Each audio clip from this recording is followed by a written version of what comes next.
Tom, we don't know the outcome yet in Iraq and may not for a couple more days. But nonetheless, the U.S. commander, the top U.S. commander in Iraq, Ray Odierno, said on Monday morning that the U.S. is on track to leave and turn over control to the Iraqi security forces. Now, my question for you is, how can he be so sure of that at this point? Is he really?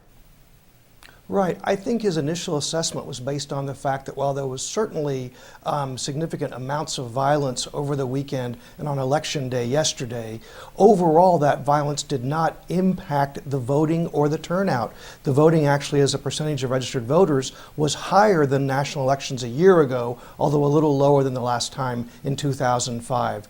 I spoke with General Odierno when he was in town just a couple of weeks ago, briefing the Defense Secretary, the Chairman of the Joint Chiefs, and the President on his plans. And at the time, Jane, he told me that he would take 30, 60, or 90 days to fully be able to decide on the pace of the future drawdown plan. But I think what we heard him say this morning is that thus far, at least, things are going well. Now, it does seem, and again, it's early, but it's possible that Prime Minister Nouri Kamal al-Maliki won't win a clear victory here, even if he wins at all. So how has that changed the calculation if he's is in some sort of a power sharing arrangement? Right. I think from General Odierno's standpoint, he's not going to ignore the politics, but he's looking at the security situation. So in and of itself, negotiations on a coalition government don't necessarily mean the troop withdrawal would have to slow down if they proceeded calmly. And there's, of course, many examples where coalition negotiations do go smoothly, although there's plenty of examples in the region where they don't. What kind of a sense do U.S. commanders get from the overall security situation from the bombings that we saw on Sunday as the election began? I think really how you view the security situation on Election Day is sort of a Rorschach test for how you view the Iraq mission. If you want to see the mission going badly, you can point to a very large car bomb in Najaf.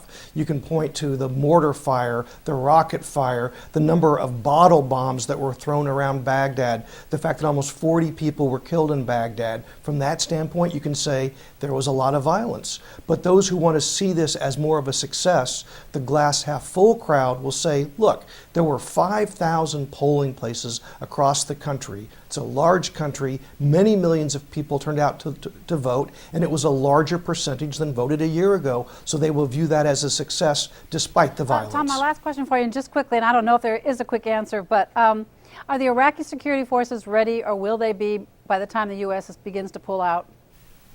It's a rolling readiness. At the small unit tactical level, Jane, I think they're ready to patrol and control small areas. But at a national level, they are not ready yet. But August, when the combat troops come out, and 2011, when the rest of the U.S. troops come out, that's really a long ways off. Tom, as always, thanks so much.